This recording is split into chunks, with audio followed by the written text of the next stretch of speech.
Hello everyone, কেমন আছো তোমরা সবাই? আর হ্যাঁ, আমি অনেকদিন ভিডিও দিইনি, ঠিক আছে?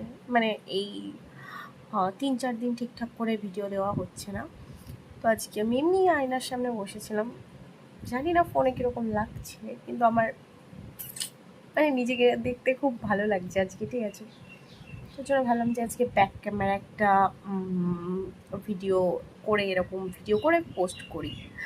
কিন্তু ব্যাপারটা হচ্ছে এইভাবে আয়নায় ধরলে ভালো লাগে, কিন্তু আমি যখন এমনি ফোনের ব্যাক ক্যামেরায় ছবি তুলি এরকম চোখ ওঠে, ঠিক আছে? একটা চোখ ছোট, একটা চোখ বড়। জানি না কার কার সাথে এরকম হয়। তো যাই হোক, এমনি আমাকে ভালো লাগছিল, তার জন্য আমি ভিডিওটা মানে এমনি এরকম ব্যাক ক্যামেরায় এইভাবে ভিডিও বানাই না আমি। তো আজকে বানালাম। জানি পাগলামো করছি, কিন্তু আমার ভালো লাগছে, ঠিক আছে? আজকে ফোনে হয়তো অতটা ভালো লাগছে না, কিন্তু সামনাসামনি আমাকে না হেভি লাগছে আজকে।